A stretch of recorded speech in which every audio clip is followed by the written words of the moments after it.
Hi, I'm Dr. Stan Steindl.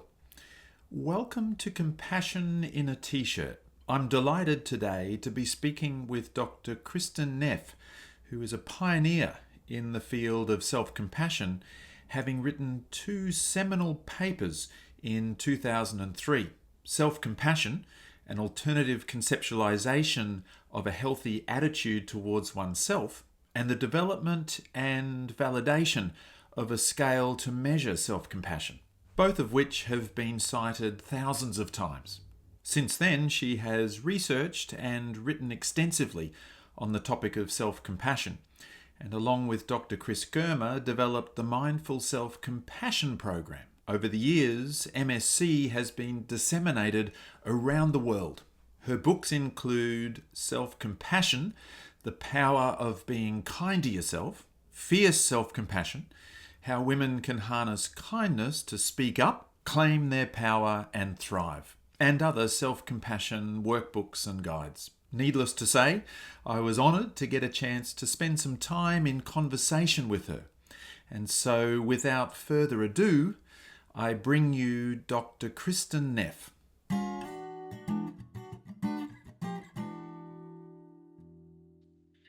I'm here with Dr. Kristin Neff. Kristen, thanks so much for joining me on Compassion in a T-shirt. Thank you, Stan. Happy to be here. I'm not wearing a T-shirt though. Do I need to change? That's perfectly fine. I'm wearing a T-shirt for both of us. Actually, it's a bit cold over here, so I'm wearing a long sleever underneath it today. But you're really known for your pioneering work, I guess, with self-compassion. Could you start by just explaining what self-compassion is and maybe how self-compassion differs from other concepts like self-esteem? Yeah. So if you look at the Latin roots of the word, passion means to suffer, come is with. So it really refers to how is one with suffering. And so it's easy to understand when we think about being compassionate to others, we're with someone else's suffering in a kind of kind, open way.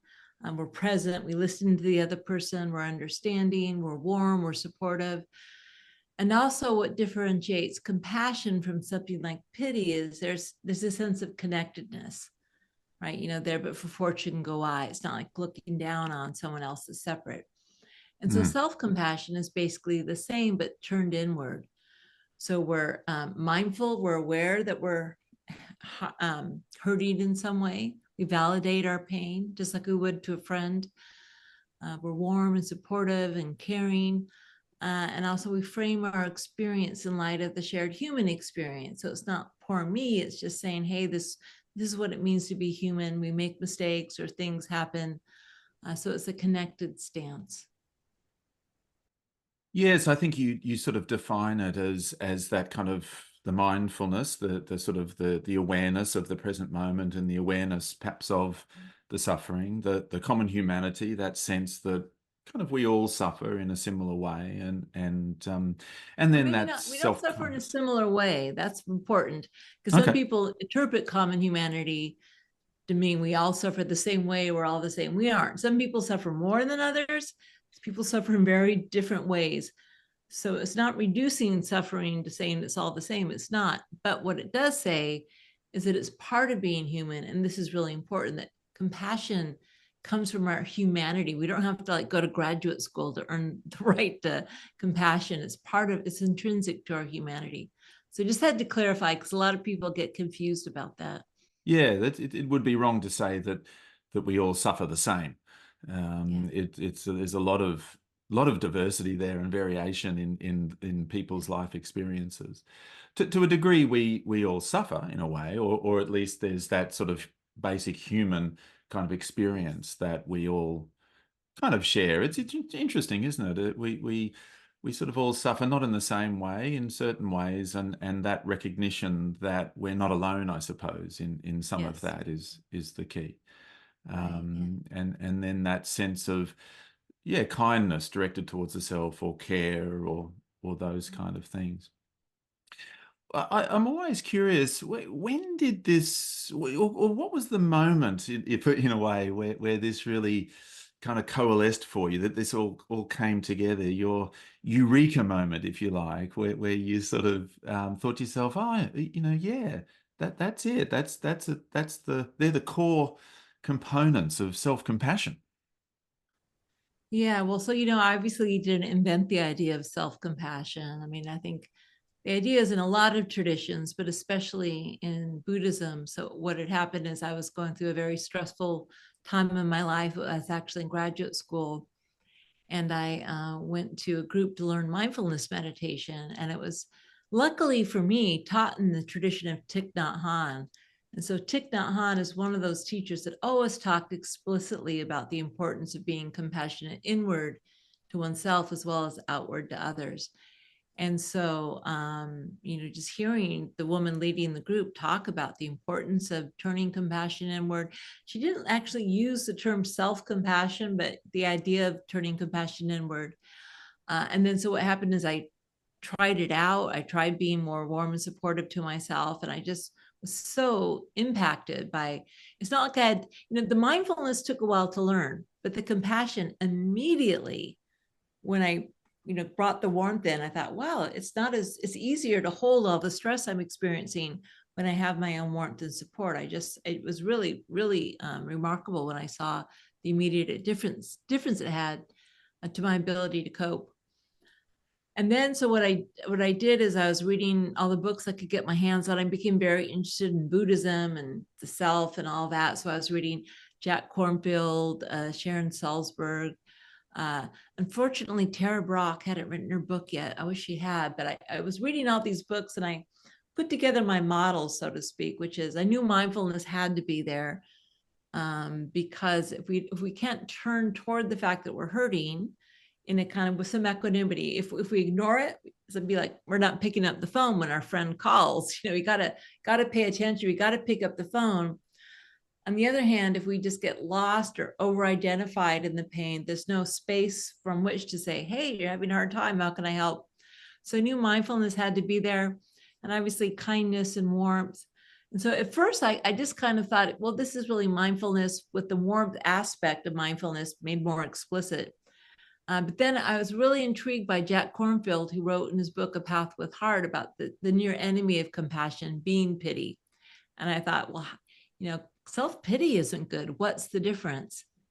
And then I was also, reading a lot of Thich Nhat Hanh, his idea of interbeing, about how we're all part of this larger fabric, this larger whole. And I realized that connectedness had to also be there in the model, at least according to my model. Other people don't include it, but I think it's really essential. Yeah, right. Yes. Yes, it all just sort of came together. I mean, that was I know perhaps you didn't invent self-compassion, but you certainly, really clarified those three components for us, and it sort of seems, it does, they each work together, don't they? There's a sort of an interweaving of those three. It's greater than the sum of its parts, or whatever, in a way. Yeah, and the reason that's important is because when you teach people self-compassion, like the most common experimental method to examine how self-compassion changes behaviors, you have people write like a little paragraph bringing mindfulness to their pain or discomfort. You have them write a paragraph about common humanity, realizing they aren't alone, and then write a paragraph of kindness, like they, say something to themselves like they would naturally say to a friend. And so the definition is also kind of like the recipe for how to do self-compassion. And each element, I think, is really essential. If you leave one out, it's not as strong, it's not as stable. It can easily devolve into something else like self-pity if you aren't careful. So you really need all three elements, I think, in order for it to be a stable and healthy mindset. Mm. I mean, for Yes. instance, self-love. People talk about self-love. I mean, for all I know, Donald Trump really loves himself. Maybe he doesn't deep down, but nonetheless, there's not a lot of common humanity going on. So having the common humanity and the mindfulness to realize that this is like this, it's an honest, clear scene of what's happening, as opposed to an exaggerated one, or one that's not there's just kind of too much stiff upper lip. So I really think all three components are essential, and if one's missing, it's not quite it. Yes, and they're essential in that that broader sense of what we're talking about with self-compassion and how we might practice it. But I do appreciate your moment of self-compassion kind of exercise where one might literally step through those three pieces, even quite briefly sometimes, but you just Yeah. connect with mindfulness, connect with common humanity, and explore, some sort of kind action towards oneself. So it's big picture, but it's also, in the moment in Yeah. a way. It's practical. Sometimes when I'm on like podcasts, I'll say, if you want to know how to bake a self-compassion cookie, you need one part mindfulness, one part common humanity, and one part kindness. And then you put it in the oven of your heart, and there you go. Sounds delicious in a way. Delicious cookies. I was just curious, you mentioned the notion of the near enemies and self-pity, I guess, being one of those. Right. Could you elaborate a bit about this concept of the near enemies of self-compassion? Yeah, so that's a concept also often discussed in Buddhism, things that seem similar, but actually are different and sometimes can be diametrically opposed. So self-pity would be one. Self-esteem would be another one. A lot of people may think, it's just thinking positive thoughts about yourself, but they're really pretty different. So self-esteem is an estimation, a judgment, or an evaluation of worth. Self-compassion, there is a sense of value in it, but it comes not from a judgment or evaluation. It comes simply by virtue of being human. It's intrinsic. Again, it's intrinsic to our very humanity. And that means that the two forms of worthiness operate quite differently. So self-esteem is usually comparative, right? We need to be special and above average to have self-esteem, to feel good about ourselves. With self-compassion, it's like, I just have to be a flawed human being like everyone else. So it's not comparative. It doesn't, for instance, sometimes people bully others to feel better about themselves. With self-compassion, that wouldn't make any sense. Another big difference is self-esteem is typically contingent. It's contingent on outcomes, your performance. Am I doing well at that thing that I care about? Do I look the way I want to look? Do people like me? And so it's a fair weather friend because it's only there for you when things are going well. But when you fail, or you get rejected, or you look in the mirror and you don't like what you see, or you made some mistake or fell flat on your face, your self-esteem is out of here. Whereas self-compassion, you might say, is a true and stable friend, because that's exactly when it comes in to say, hey, you're only human. It happens. What can we learn from this? And I'm here for you. So that's probably, I think, the biggest difference between self-compassion and Yeah. self-esteem. Yes, no, I've really appreciated your TED talk differences, but the difference between Yeah. self-compassion and self-esteem. I noticed last night that it's well over 1 million views or something. It's an incredible contribution. I'll actually include the link to that in the description for people. But I really, the takeaway there for me, the striking takeaway was the way that self-esteem, when something goes wrong or there's disappointments or failures, it's kind of out the door. Yeah, Whereas when something goes wrong, self-compassion, might catch us when we fall in a way. And exactly. I find that a really lovely, moving kind of distinction when thinking about that.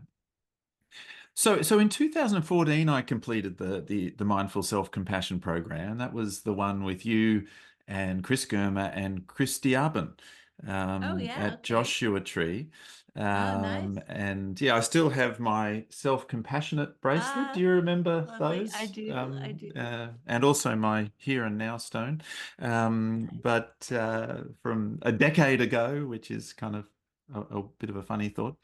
But yeah, could you tell us a bit then about the mindful self-compassion program, I guess? Maybe its origins or how it developed from some of that more theoretical aspect to your work, but also what people might expect if they were to participate in such a program. Yeah. So for the first few years, I've published the first paper on self-compassion in 2003. And I Yes. was basically just doing research on it. I mean, I never really imagined I would do anything other than research on it. And I found it personally helpful, but I was an academic. And then in 2008, they held the first silent retreat for scientists sponsored by Mind and Life. And it was a really exciting time because there was this confluence of people in Buddhism or other contemplative practice coming together with science, and there was a lot of the mindfulness research explosion and so on. And so this guy named Chris Germer actually contacted me and said, "Hey, Kristen, this retreat, I see you're coming to the retreat," because they had a list of attendees. It's right outside of Boston. Do you need a ride? And I said, "Actually, do need a ride." So that's how I met Chris Germer, and he's the one who said, it's not enough just to research it. People need to practice self-compassion. You need to figure out how to teach people to be more self-compassionate. And I just thought, are you kidding? I'm not, first of all, I'm not a clinician. It's not what I do. I have no idea how to do it. But Chris, on the other hand, had been really instrumental in bringing mindfulness to psychotherapists, and he did workshops. That was kind of his milieu. And so we decided to team up. So if you really want to know how the Mindful Self-Compassion program was born, it's largely because Chris not only pushed me, but because it was really a joint project. And then other people like Christy Arbon and a lot of other people contributed to the development of a curriculum. So it's an 8-week curriculum, 8 2.5-hour sessions with lots of practices. There's formal meditations. There's a lot of informal practices. There are certain topics.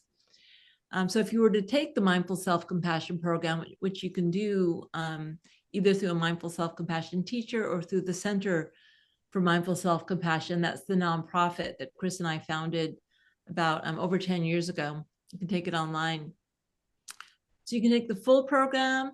But what's happened, what's really exciting is we've made lots of adaptations of the program for different populations. Like there's a teen version of the program, there's a short version, there's a program for like healthcare professionals, for athletes, for couples. So there's a lot of different ways now you can learn self-compassion depending on what your type of source of suffering is. The way you practice it's going to look a little different. So that's really exciting. And then also kind of my latest exciting development is I started something called the Self-Compassion Community, which is a membership platform where you can like go to live events with me, or go to mentor sessions with trained mindful self-compassion teachers, or I've got like videos and audios. So I'm really excited about, that was 10 years ago we developed MSC. I'm really excited about the new ways to reach people, because some people don't have time nor the interest to take an 8-week program. So especially shorter format ways of learning it, I think I'm really excited about developing. Yeah. The thing that really drew me to the 5-day retreat was that I was able to come all the way from Australia and actually do it across a weekend. So I think that's wonderful to create different ways in. Learn it.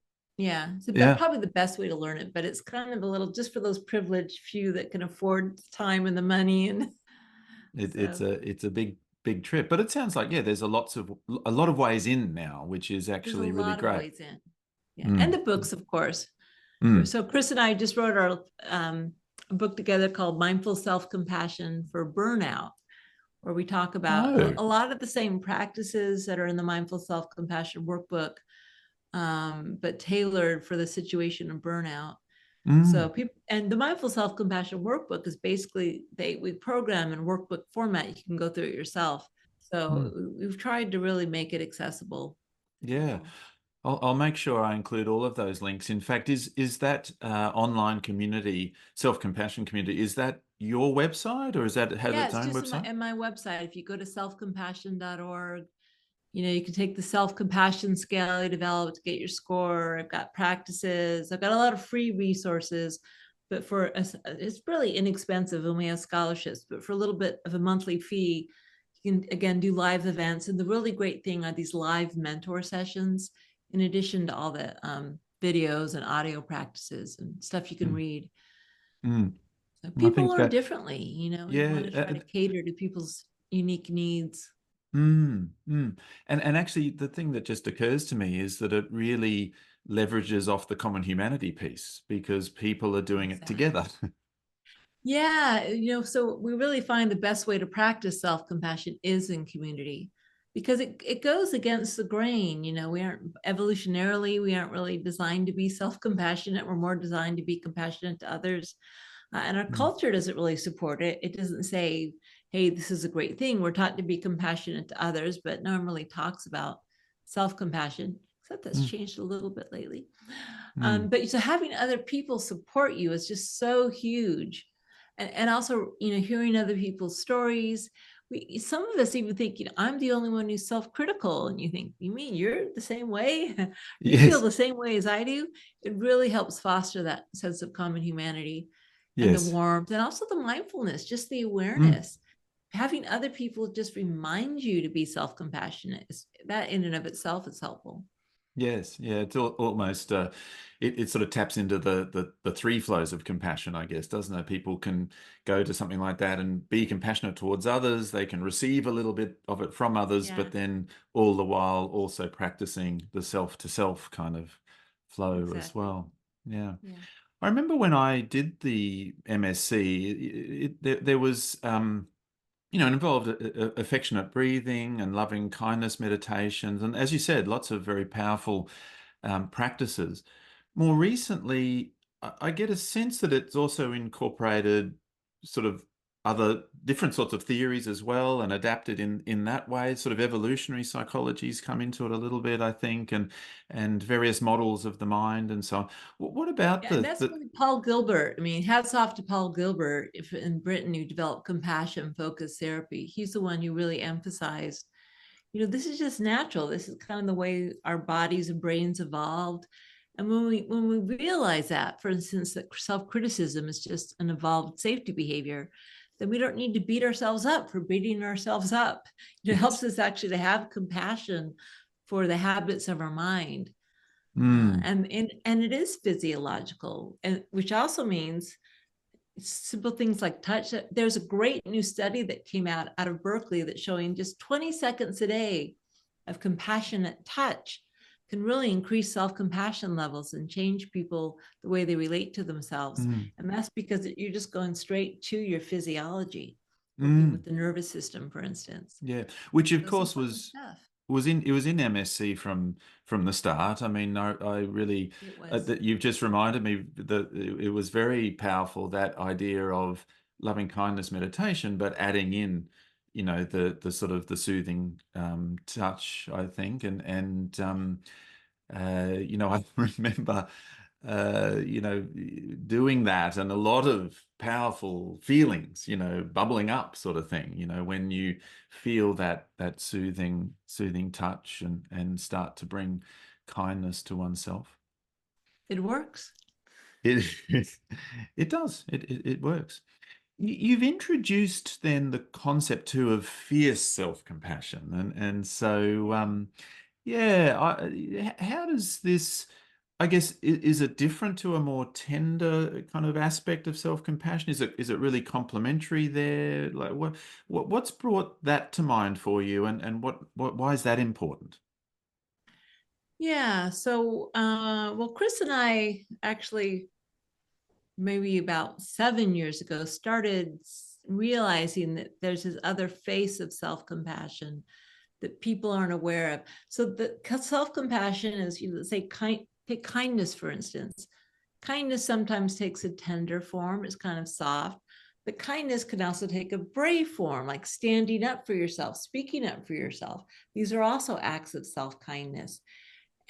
But people tend to associate self-compassion just with its tender form, which is more Mm, of a nurturing energy. It's about self-acceptance, and that's key to self-compassion. But taking action to protect yourself, stand up for yourself, motivate change. For instance, if you're doing a behavior that's not healthy, it's not compassionate to accept it. We accept ourselves, but the behavior we want to change. Or if you're in a situation that's not healthy, you're in a bad relationship, or if you're being underpaid at work, or any of those situations, we don't want to accept those. We want to try to change those out of an act of compassion. Sometimes that takes courage. And so mm, that's so when I thought about it more, I decided to call that fierce self-compassion.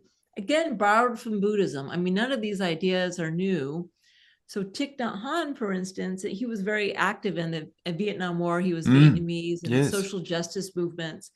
And so fierce compassion in the Buddhist tradition is the term that's often used for this action-oriented type of compassion. Mm. And so I borrowed that term to talk about inner compassion that's fierce. I sometimes like to call it mama bear self-compassion, that kind of, Yes. it comes from love, but it can be strong, it can be powerful, it can be very agentic.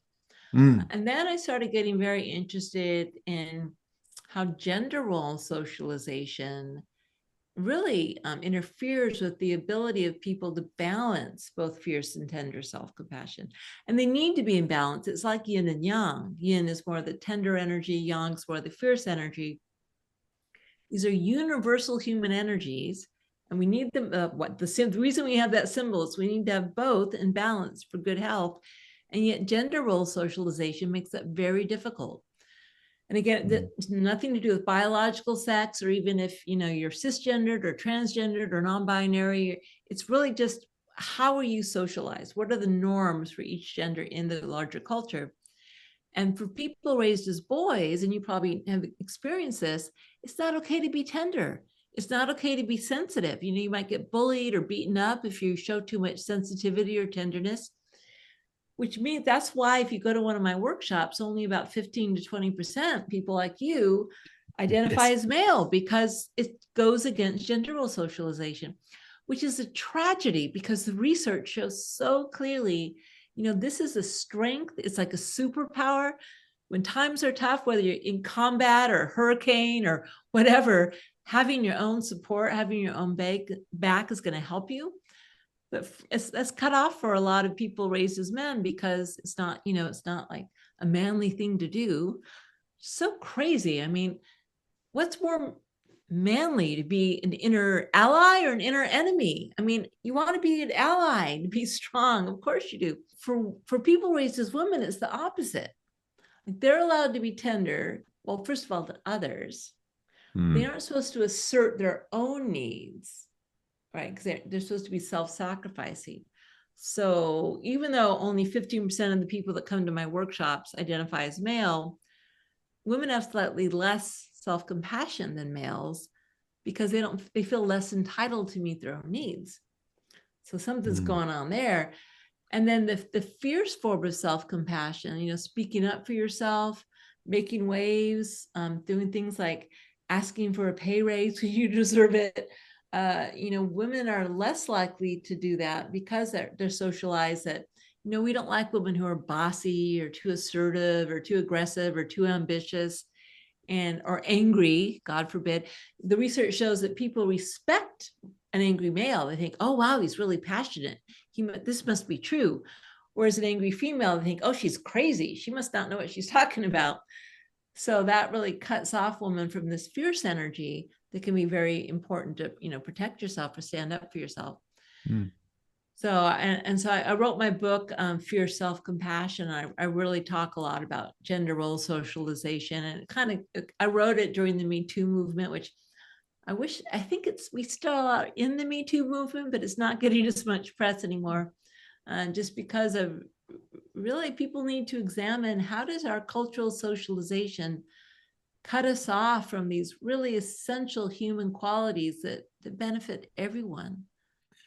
Oh, there's so much in what you've said there about this. It is inspiring to think about it. The first bit that stood out was the way we might need to be fiercely compassionate by setting boundaries with others, but also Yes. by setting boundaries with ourselves. Yes.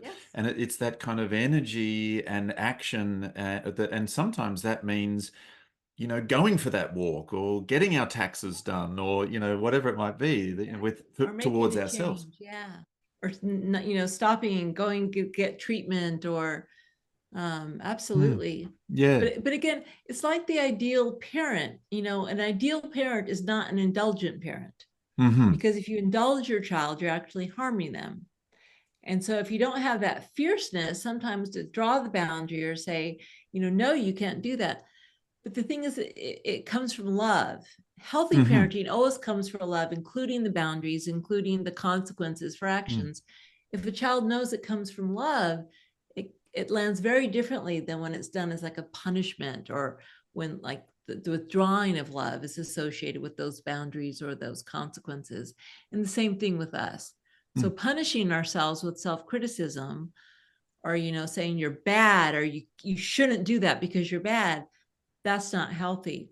But coming from a place of love, like, no, you need to go for the walk because I care about you and I want you to be healthy, not because it matters for how you look, but just because you're healthy and you're not feeling good in your body, and going for that walk will be an act of kindness. It just it lands a lot differently. Yes, exactly. It doesn't necessarily, self-compassion doesn't have to sort of literally feel good, maybe. I mean, No, it it's sort doesn't but actually. it's sort of good for you or something. Yeah, It's something like it's that. about being, it's really about, we say it's about goodwill and not good feelings. Yeah.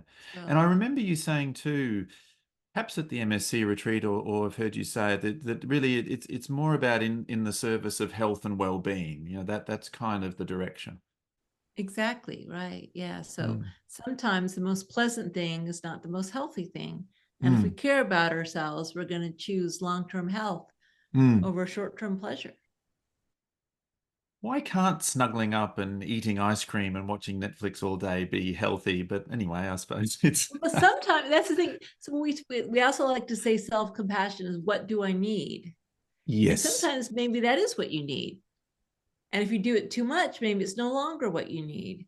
And that's Mm. why the mindfulness, again, is so key. We need all these components because the Mm. mindfulness gives us the clarity and the honesty and the authenticity to really ask, Mm. what do I truly need? And to be Mm. able to answer that question, we need to look at ourselves honestly. We need to be straight with ourselves.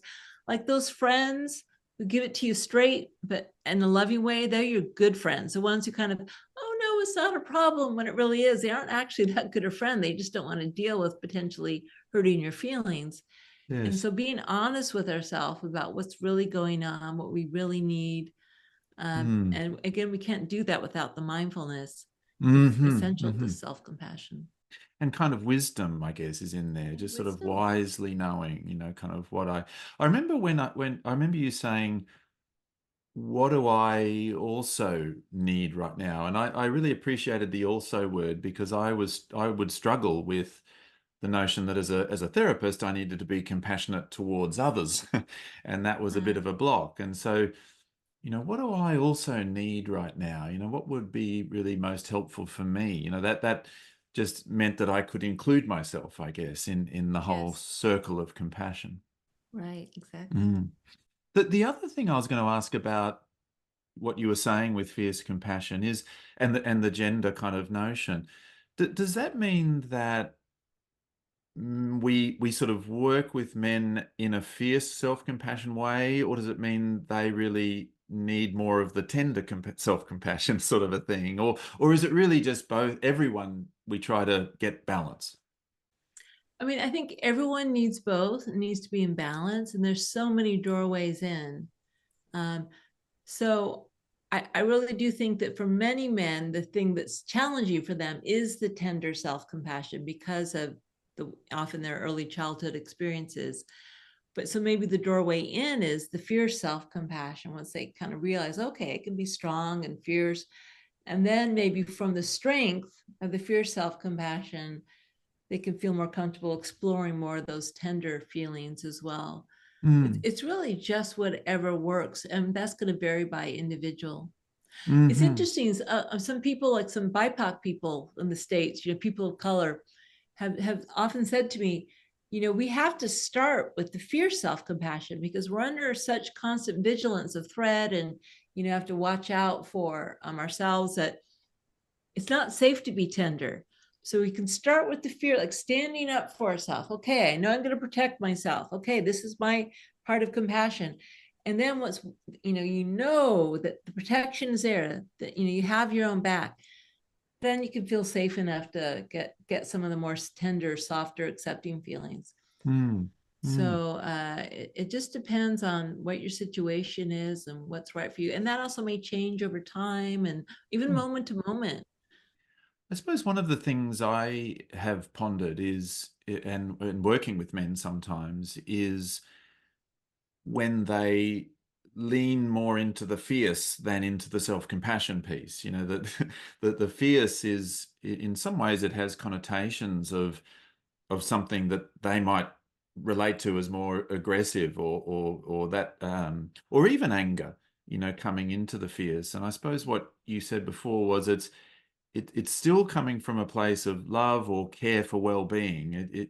Yeah. And so, sort of navigating that, I have found is sort of has been important. That it's not just the Yeah. fierce, it's the fierce self-compassion, I suppose. Yeah, yeah, the compassion that comes from love. I mean, so anger, I think, is a very, kind of maligned emotion. Anger plays a very crucial evolutionary role. It energizes us, it focuses us, it helps us be brave, it helps us take action. And so anger can be either constructive or destructive. When anger is aimed at protection, at kind of helping people, it's very useful. It's like, Mm, if you aren't angry at some of the stuff going on in the world, you're probably asleep. mm, But does that anger dehumanize people? If it dehumanizes anyone, self or others, then it's no longer helpful. mm, Then it starts to become destructive if it belittles or dehumanizes or adds to the problem. But the mm, emotion of anger, that, focus, this is not okay. Um, the people are doing the best they can, but like that angry no can be really helpful. mm. Uh, Yes. so it is tricky, of course, because once we get activated, it's very hard to draw those lines. So you have to Mm, work with it gently, but mm, especially for women, we're so socialized not to be angry. That's a problem, mm, because often it means women aren't speaking up for themselves. Or mm, if you look at the Me Too movement, what was that largely is women were finally allowing themselves to be pissed off by all the sexual harassment we faced, and being mm, sexually objectified and all that.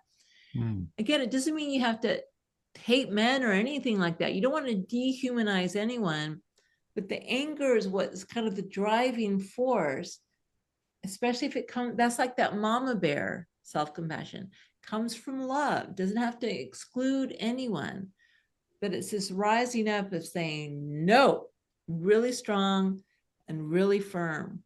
mm, mm, um yeah, I really don't like it when you like make a pass at me and make my pay raised. That's not going to work. Got to get angry about it, but again, angry at the situation and the action, not the human being. That's the whole mm, thing. Once you start dehumanizing someone, cutting them out of the circle of compassion, losing your compassion for others. And by the way, if you look at the great social justice leaders, look at Martin Luther King or Mahatma Gandhi, this is not a new idea. mm. This firm resistance, but nonviolent. In other words, coming from a place of compassion, but very strong, very firm. Mm. Yes, I interviewed Russell Colts recently, and he Oh, talked about anger as a really really effective as a signal, but not necessarily as a strategy, was sort of his distinction there. And yeah, I thought that was very insightful, because yeah, we might feel angry, and it really tells us something about perhaps yeah, what's right or wrong, or where the boundary is. We don't want to fall into violence or aggression as a strategy, exactly. but the anger can be powerful. It can energize. It can activate. And it Um, focuses too. Think about it. When you're mm, angry, you're focused, laser mm, focused. Your back immediately straightens. Has a lot of good qualities to it. mm, Also has a lot of not so good qualities to it. But so that's, mm. if you harness it for good, it can be useful. The problem Mhm, with anger, I mhm, don't know if you know internal family systems, but I think mm, the part of us that gets angry, it's very easy to blend with it. So mm, but saying a part of me is really angry, so it's not like I'm angry, you're bad, but a part of me is really angry, then you can feel some of the energy and the focus and the bravery mm, of it, but you aren't blended with it. And as long as you aren't mm, blended with it, it's not necessarily a problem. mm. Yeah, which I think is similar to Paul Gilbert's CFT, where they might talk about the angry self almost, and the Yeah. when the angry self starts running the show, then it can be, kind of problematic. But if we can sort of regulate our threat system and sort of move into that kind of soothing affiliative system where we might start to tap into self-compassion and so on, then we can use that anger to energize us, but not to cause harm, to still be helpful. Exactly. I guess Right. is the idea there. So people struggle a lot with feelings of shame. When we turn towards shame with self-compassion, I mean, what would you say about that? Is that a sort of a tender self-compassion process? Do we need to be fiercely self-compassion, or what might we do there when working with our own shame? Yeah. So, I mean, again, usually the answer to all of these questions is both. It's just depending Yes. on the situation. But if you look at the components of compassion, like they're opposite. So the opposite of self-kindness is self-judgment. The opposite of common humanity is feelings of isolation. The opposite of mindfulness is feelings of over-identification. So what's another word for over-identification, isolation, and self-judgment? Shame. There it is. So it's kind of the direct antidote to shame. Mm. And remember, both fierce and tender self-compassion come from kindness, common humanity, and mindfulness. So the essential ingredients are there. They just may be expressed a little bit differently. So with shame, often with shame, so tender self-compassion is more about self-acceptance, more internal. Fierce self-compassion is often more about taking action. It tends to be a little more external behaviors or situations, not necessarily, but in general. And so with shame, more typically, the shame is arising out of some lack of self-acceptance. And so usually when we need acceptance, usually the more tender form is most effective. So remembering that, you aren't alone, that our shame actually connects us to others, giving ourselves the kindness, the warmth, as opposed to the harsh self-judgment, and the mindfulness, so that remember, it's not all of us, not blending with it. Actually, another term for over-identification is blending with it, getting lost in. So kind of giving ourselves that distance. This is just a part of me that feels the shame. It's not all of me. It can be very, very helpful. And I love what Chris Germer talks, how he says about shame, just remembering that the whole reason we feel shame is because we just want to be loved. Kind of comes from this very essential desire to be loved and to be cared for, and we care about ourselves, and so we can use the root underlying shame, this desire to be loved, and actually give ourselves, meet those needs directly through self-compassion, recognizing that we are lovable, flaws and all. And not just simply because we're a human being. We don't need to earn the right to it, which is kind of radical. Our culture doesn't tell us that, and yet it's intrinsic to our humanity. It's intrinsic to our humanity. That's the piece, isn't it? That really, and that's where some of that evolutionary psychology comes into it as well, is that shame, as painful as it really is, it played a really important evolutionary role. It was kind of adaptive, really, because it was all about our place in the group and being safely in the group, and so sort that of, we wouldn't get beaten up by the gorilla in charge, basically. Or yeah, right. for sure. It's a natural emotion. It helps keep us in check, trying to keep us safe, and all these things. So it comes from wanting to be loved and also wanting to be safe, which are so innocent, though, wanting to be loved and wanting to be safe. Who doesn't? So, Yeah. um, Yes, it's those two, isn't it, really? It's the innocent wishes there of being loved and being safe. yeah, It's really a very like it's right in the depths of our evolved brain, in terms of survival. And it kind of feels a bit life and death like that sometimes too, doesn't it? yeah, it does. It does. Honoring our shame in a way, having compassion for our shame, but not being blended with it, and realizing we have our compassionate self, which does feel connected, which is full of love and understanding and kindness, that is more mindful and equanimous. We more normally inhabit our compassionate self toward others. But it's not like it's foreign to us. We know it. We've all experienced it. We know what it feels like. So it's just really giving ourselves permission to to take the role of our compassionate self toward ourselves. Yes. Yeah. It evolved as well. I guess compassion evolved as well, and yeah, it's also natural. That's the good news. Little kids are naturally compassionate. They naturally want to help. They naturally get pleasure out of helping by about the age of 3. So this is also very natural. And of course, one of your sort of refrains that you sort of will go to is treating ourselves when we suffer as we might treat a friend, and that's really trying to tap into that notion of we know how to be compassionate to others, and that's the same kind of motivation and the same, I guess, skills that we already maybe have. Exactly. We have the template. We have the template inside of us, which is great news. So it's not rocket science. It's more just remembering and giving ourselves permission. Those are the 2 big blocks. So that was the next question, actually, was you've described before the obstacles to self-compassion and the blocks, and obviously things like feeling that it's too soft, or feeling that it gets in the way of motivation. What are some of the common obstacles there for self-compassion? Yeah, well, the idea that it may interfere with motivation, the research shows, is actually the number 1 block to self-compassion. Okay. People, and that's because self-criticism actually does work as a motivator. So many people have gotten through like med school or some hard thing by just saying, you better do it and just buckle down.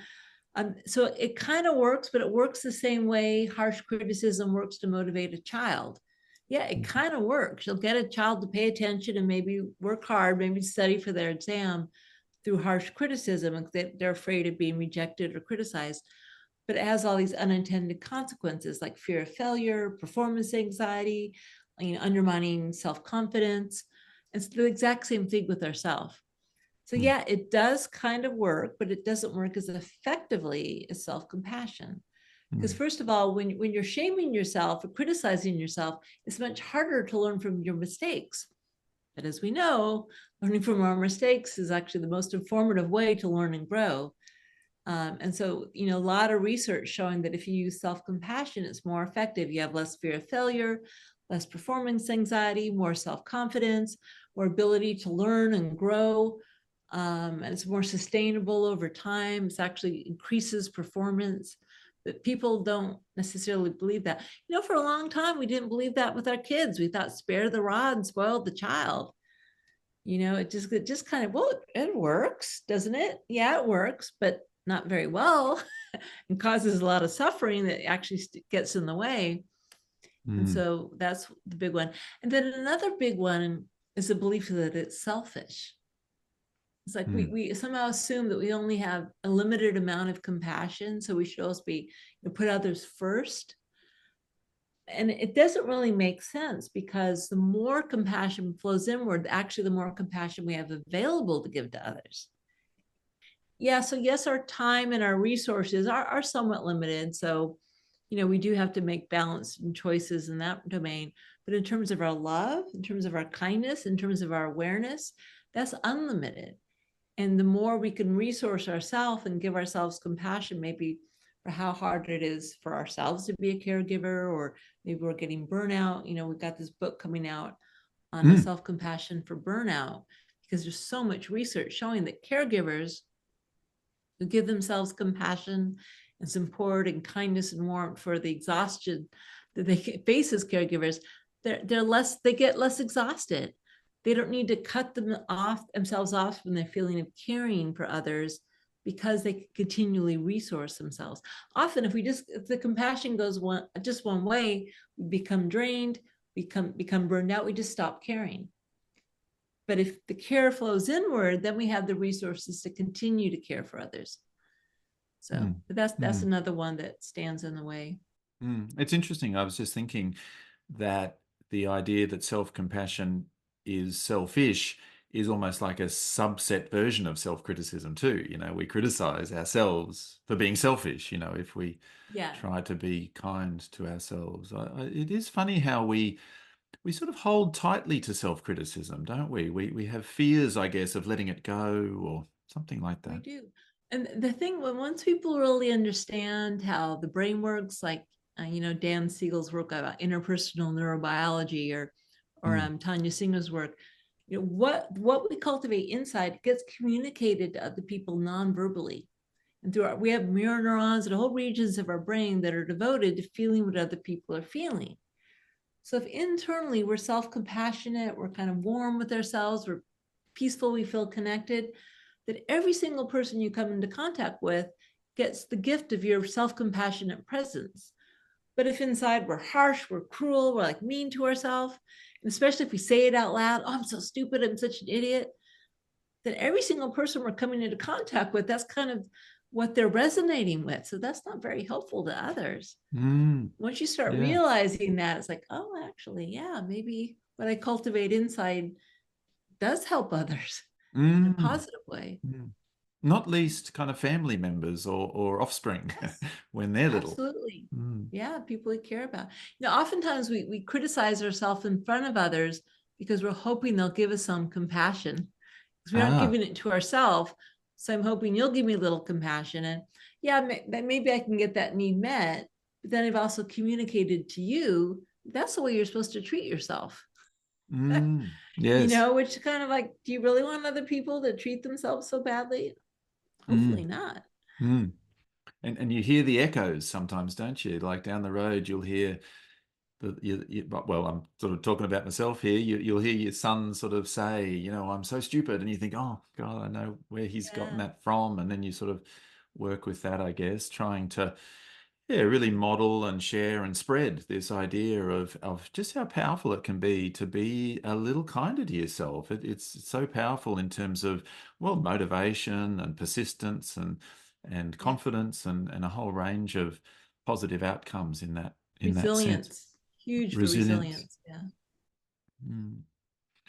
So, what does the latest research say, in terms of the benefits of self-compassion? And I guess I'm particularly interested in mental health and resilience and so on, but perhaps other areas as well. I think you've spoken about, well, schools and education or teens. You mentioned sports, I think, a moment ago, but maybe in the workplace. What's the latest? Well, I mean, that's too big a question. There's like Right. probably 8,000 studies at this point. I can't even keep up with the literature.